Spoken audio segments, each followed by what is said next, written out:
RG Kar medical কলেজে আর্থিক দুর্নীতির মামলায় শুক্রবার সুপ্রিম কোর্টে জোর ধাক্কা খেলেন প্রাক্তন অধ্যক্ষ সন্দীপ ঘোষ। তদন্ত চালিয়ে যাবে সিবিআই জানিয়ে দিল সর্বোচ্চ আদালত। আর এদিনই সাঁড়াশি অভিযানে নামল আরেক কেন্দ্রীয় এজেন্সি ইডি।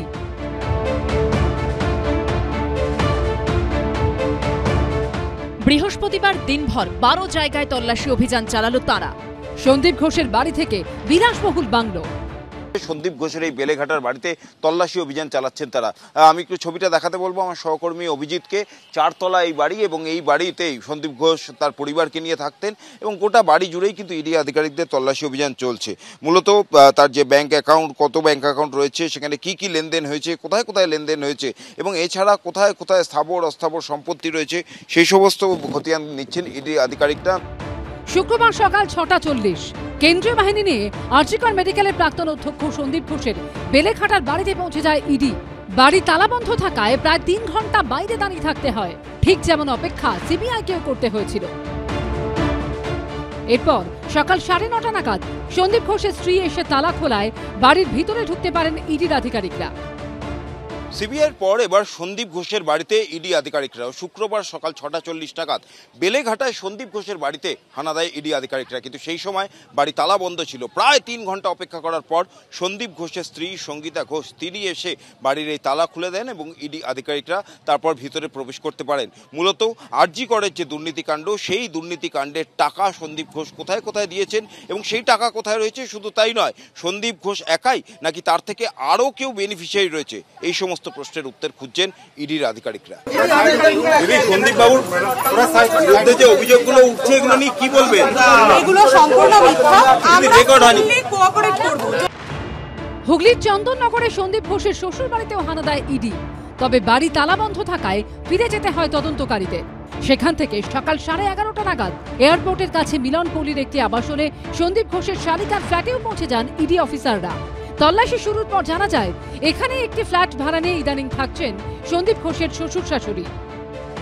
এয়ারপোর্টের মিলনপল্লীতে ইডির জোড়া হানা। আমরা এই মুহূর্তে যে আবাসনের ব্লকে দাঁড়িয়ে আছি, অর্থাৎ ব্লক 2, যেটা ইডি সূত্রে জানা গেছে যে এই ব্লক 2তে সন্দীপ ঘোষের শ্যালিকা অর্পিতা বেরা এবং শ্যালিকার হাজবেন্ড যিনি রয়েছেন প্রীতিন বেরা, তার ফ্ল্যাটে এই মুহূর্তে কিন্তু ইডির তরফে আধিকারিকেরা হানা দিচ্ছেন। কতদিন আগে ভাড়ানো হয়েছিল এটা? 4-5 দিন আগে।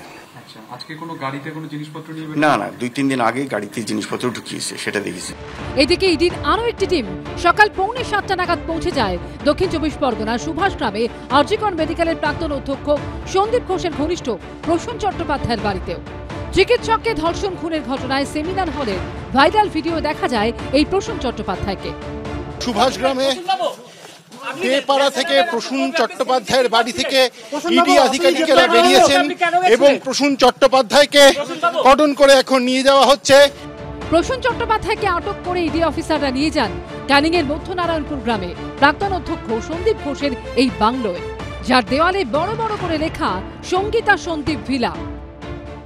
আমরা একদম বাংলোর থেকে ঢিলছোড়া দূরত্বে দাঁড়িয়ে রয়েছি। এই হচ্ছে আমার পিছনে সন্দীপ ঘোষের সেই বাংলো, যেটার নাম সঙ্গীতা সন্দীপ ভিলা।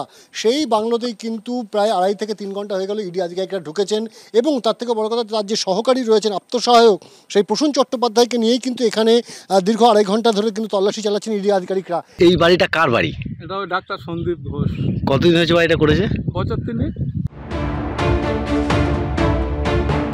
দীর্ঘদিন এই 5% 10%-এর এজেন্ট দেখে দেখে মানুষ ক্লান্ত।